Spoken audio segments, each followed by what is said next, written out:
What is one country that you will never visit again? Egypt. Cairo looks/is a war zone. Turrets on street corners, tanks, soldiers with automatic weapons everywhere. We had an armed police officer on the tour bus, Rhodes Scholar, and nothing against them. They are a great company to travel with. A police escort everywhere. Bomb dogs, a guy with a mirror looking under the bus for bombs. Cairo is dirty, littered, and the poverty is staggering. The food was meh at best as we could not travel outside the hotel or tour path to eat. It was blisteringly hot. The camel guys at the pyramids were mean to all of the women and the animals, with children working there as well. The Egyptian Museum was a disgrace to the country. Poorly organized, bad labels, no security, priceless textiles, parchments, leathers, etc., jumbled in cases exposed to the air, heat, hands, no AC. The only thing well cared for and secured were Tutankhamun's artifacts. It's a spectacular resource and collection, and so badly cared for,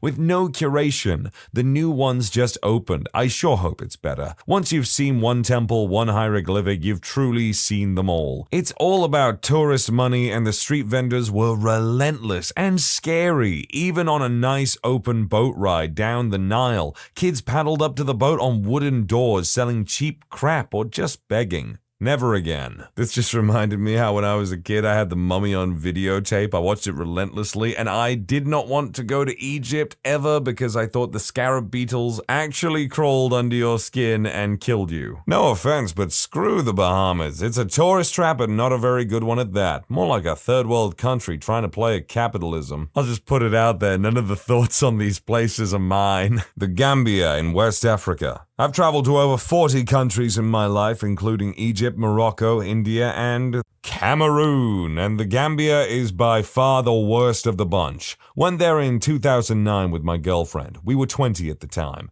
It is by far the most corrupt country in the world. Let me start by saying it's a beautiful country, and the people there are the friendliest people you could wish to meet, but the way they are treated by the government is disgusting. We met a local guy there called Jimmy Brave, who lived in a hut on the beach with his young family. Amazing guy, cooked us dinner every night and never wanted anything but friendship in return. We gave him a fair bit of money on our last day, more than we usually would because he genuinely didn't want it. Anyway, one night we decided we wanted to check out the nightlife in the tourist area where it was safe. So my friend Jimmy agreed to meet us by the hotel entrance at 7 p.m. Then we would take him for dinner and hit a few bars. We got to the front of the hotel just before 7 p.m. and Jimmy wasn't there. We waited around an hour, still no Jimmy. At this point, we assumed he had forgot, so we went back to our rear exit onto the beach and to his hut. His wife said he had gone to meet us over an hour ago. We searched for about 4 hours and still couldn't find him, so his wife suggested we call the local tourist police. We called and they confirmed he had been arrested for loitering in front of the hotel. We agreed to meet the head of police and arrived at the police station. This is where it got shady. We went in and sat at a desk in an empty, dark room. A big African guy in army clothing came in and sat in front of us. The guy had 2 cigs in his mouth, smoking both at the same time. He slams his fist on the table and starts shouting at us, demanding £500, probably a year's wage over there, to release Jimmy. Obviously, we refused after about an hour of arguing and various threats against us. We were a young white couple at the time, and they assumed we were wealthy. We managed to agree on £70 and a 200 pack of cigarettes. We paid, and we were told to wait outside. We were out there for over 2 hours, and they brought the wrong guy out. We only knew our friend as Jimmy Brave, not his real name, so this proved challenging. Anyway, I was invited in to show the police who Jimmy was and had to pick him out of a huge cell filled with at least 300 people, some who were very close to death. Anyway, Jimmy spotted me straight away and we had him released. When we go far enough from the police station, Jimmy broke down in tears. I've never seen a grown man cry like this in my life. He lifted up his top and he had several large open wounds where they had been whipping him in the cell and the police truck. We immediately took him to the hospital where he remained for 2 days at a cost of £240-ish. The hospital doctors were great. So, bear in mind he was beaten, whipped around 50 times, hard, just for waiting outside our hotel to take us for drinks. And he was only released because we paid. If we had never turned up, he said he would have died in there. They don't release the criminals until somebody pays the corrupt police chief. There were literally people dying in front of my eyes in the cell. I've always swore if I became rich, I will be going back there just to release as many of these people as I possibly can, except any dangerous people who actually deserve to be there, obviously. This wasn't the only corruption from the police we saw while there. It's just the main point. We see police walking down the streets slapping women and kids for absolutely no reason. One cop told me he would murder anyone I point out right now for £50. He had an AK. I saw people dragged in the back of trucks, never to be seen again, just for asking people for a bottle of water. I feel really sorry for the majority of people in the Senegambia, as they are amazing, happy people who have to live in constant fear of the police and government. I should say, Jimmy managed to move to the UK in 2016 with the help of me and another British family he met in Gambia. He now lives in Stoke-on-Trent, which is a few hours from where I live, but we talk on Facebook regularly and meet up once or twice a year.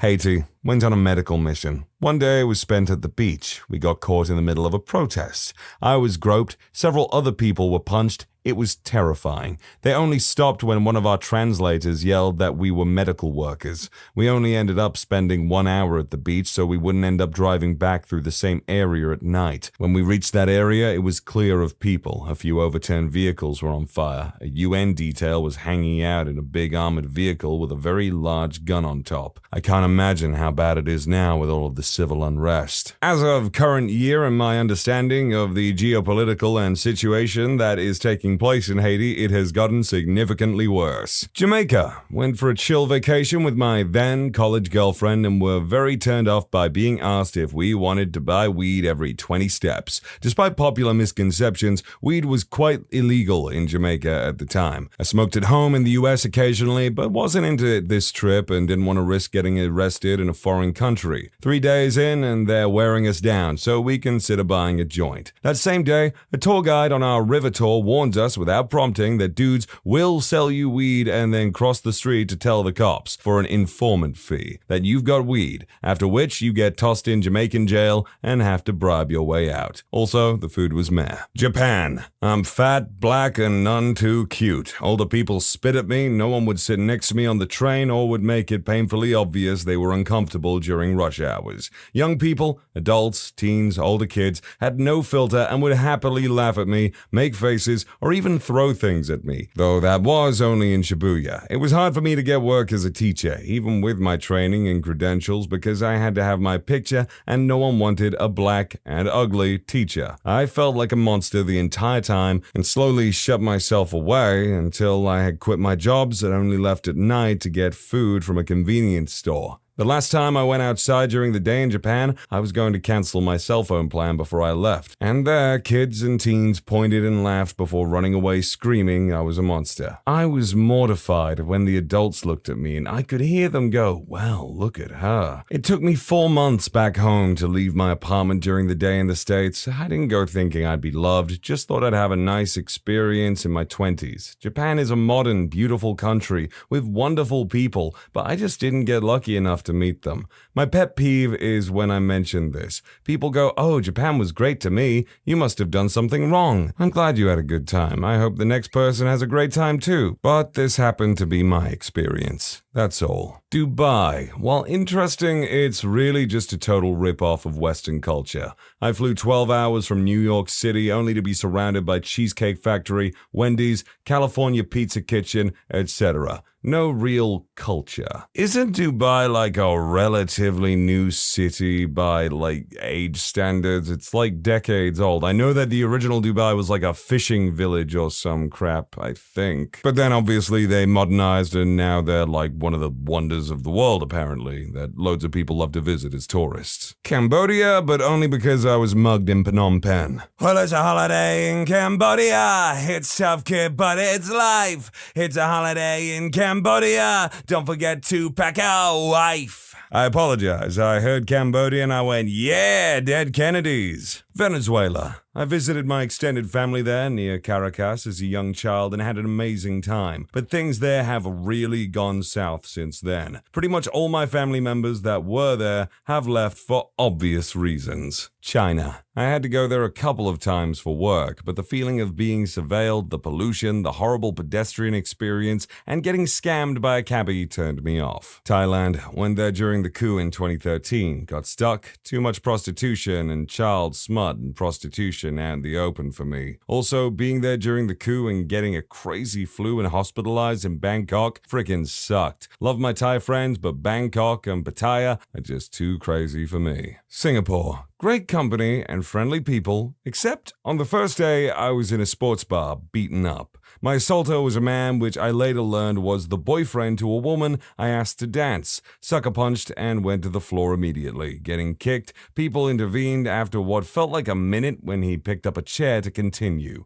That per se would not have been a reason not to visit it anymore, it's what followed. The bartender told me I should leave ASAP and sleep it off. After multiple hits against the head, or he will get the police involved and tell them I started the fight. Since I suspected a concussion, I called 911. I fled the bar and called 911 on the streets. There, the bartender or manager followed me with two big employees of his and tried to get me with slight force in his back office to talk so I don't ruin my life and that of my family in a lawsuit. I actually had to shout on a full street something silly like, "Emergency, help, help," multiple times at some point so he and his men would leave me alone. It was clearly meant as imposing, and I am very thankful I didn't follow him in his office with his two strongmen. Eventually, the ambulance came. I got first aid and made my statement. While I heavily tried to get any information off the police and visited them and my embassy multiple times, there I noticed they had no interest in following my case. There were multiple security cameras, a bar, and a street full of witnesses in a lively and well-esteemed shopping/entertainment area.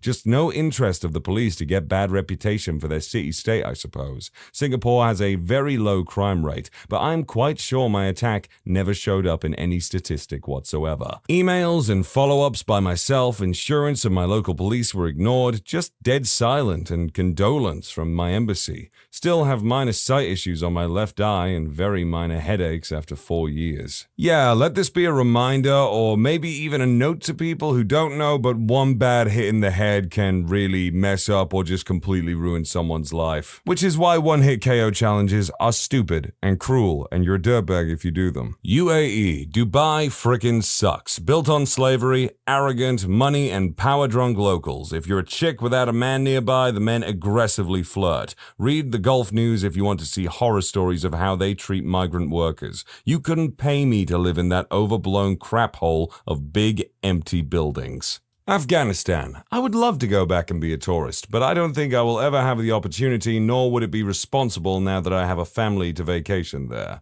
The country is absolutely beautiful, and the weather was nice. The people are one of the kindest, most respectful cultures I have ever had the pleasure of working with, full of beautiful traditions and fantastic food. Sadly, they have their issues, and it wouldn't be wise to risk going there as a tourist. A real shame, too, because I'd love to visit the resorts in Bamiyan and go skiing and snowboarding there too. Qatar. I worked there for 15 months. Appalling treatment of workers. Very, very hot. Terrible food, and the whole country is a building site getting ready for the World Cup next year. After that, the country will be empty. Nothing to do apart from work and shopping. Iran. I'm half Iranian, but I was born and raised in Europe. I went a few times between 10 and 13 years old, and the last time I went, I started feeling the weight of being a woman. I was hanging out with my aunt in the capital. I turned my head around and my scarf fell off. I had full sleeve coverage in the middle of the summer. Immediately, the moral police circled us and asked why my head was uncovered. My aunt told them off, but that really stayed with me. It was over 15 years ago, and I can't imagine my grown adult self fearing the police because my headscarf won't stay in place. I do miss my family, and I have amazing memories of visiting the historical sites, but I refuse to suppress my womanhood and self in order to be there. Australia. As an American, I was made to feel unwelcome on a daily and hourly basis basis, and I'm a worldly American who never had problems with anyone, even Parisians. I was there for 2 months and was subjected to things like being called a seppo, which is extremely insulting and rude. Hardly a day went by where I didn't hear that word, and when you take exception to it, they gaslight you like you're too uptight and you can't take a joke and you're the problem. And I got made fun of for holding my utensils a certain way while eating. People down there, I found, were rubes with no manners. Add to the daily generalized ignorant questions, why do all Americans, or you frickin' Americans? Someone actually asked me, why do all Americans' phone numbers start with 555? I am not making that up. Then you turn on the news or a talk show and listen to more snide remarks. It doesn't strike me as a good deal to spend all that money to be subjected to unprovoked hostility on a daily basis. I would not recommend that any American go down there. See, I for one am most definitely going to Australia one day. I have wanted to ever since I played goddamn the Tasmanian Tiger on PlayStation 2. Actually, the more I think about it, I did just have a general fascination with Australia as a kid. Anyway, if anything, let this story be a lesson that no matter who you are and where you go, there is always somewhere where you can be discriminated against. I flew into Germany on my way to Denmark and had a 6-hour wait at the Frankfurt train station before catching my bus to Copenhagen. I don't know if it was just the particular area of Frankfurt I was in, but it was mad depressing. The number of homeless people made San Francisco look good, and so many of them were harassing me for money and clearly suffering from illegal substance addiction. A woman followed me for 4 blocks trying to proposition me to pay her $20. Didn't see any food that looked appetizing. People were very cold and unfriendly, and the music was corny beyond belief. Germany's another place I'd like to visit, but it's mostly because I heard they have like the biggest indoor water park in the world, and it looked awesome. China. I made the mistake of going to Shanghai while being of Polynesian descent and was really taken aback by the open racism. I had my hair pulled. Some businesses wouldn't serve me if I went without a Chinese person, and people looked at me like I was disgusting. It ruined many a picture. Comments were also made. I really thought that Shanghai would be okay because it's such an international city, but damn was I mistaken. America. Don't feel like I really have a reason to return and everything just feels too big to me. Don't have family there, thought it was grand and can see why some people love visiting, but just not my cuppa, especially in the summer. Meanwhile, I'd love to go back to Italy again, but go further north this time. Yeah, I can definitely see why people would have that impression of America for sure. Narnia. Went with some siblings. My younger brother hit it off with an older woman, but she turned out being a real female dog, ruining the trip for everyone. Also, the animals talked. 3 out of 10. Yeah, I know that one's not for real. I just thought it was kind of funny. I hope that I never have to go back to Jordan. I am a 60-year-old woman and was traveling with another woman my age about 4 years ago.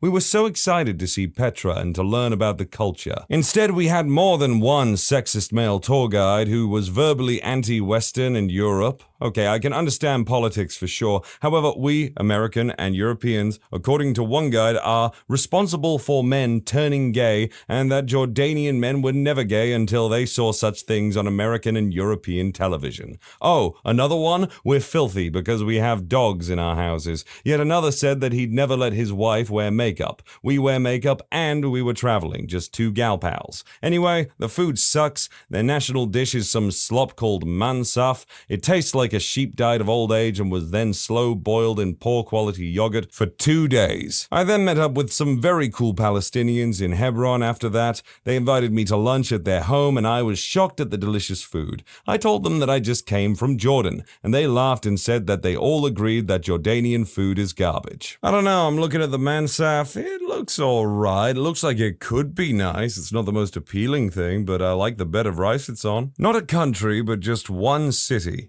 Malmö. I spent about 1 month and a half in Sweden a few years ago and visited many cities and loved every minute of that trip. However, something about Malmö made me feel uneasy. I felt like I was in a dystopian novel in which everyone said we were in Sweden, but it did not feel like Sweden. Brazil. This won't be a popular response, I suppose, but it is based on my personal experience. After a month of being warned that we could be robbed on the bus, the street, killed on the beach, etc., I ended my time there, held hostage by 2 escaped criminals. That's enough for me. I did not enjoy my stay in Morocco. We went during Ramadan and had rocks thrown at us and people following us down the street yelling at us. We also couldn't be seen eating by anyone or we would get the nastiest looks ever. No intention of ever going back. I personally have no intention of and don't really understand why other people go to countries that are so controlled and influenced by religion. They are, quite frankly, usually the most miserable places in the goddamn world. India. I'm sure some parts and people are lovely, but my wife got grabbed so much in front of me without any concern that it ruined it for us. India is another place I would definitely like to visit one day.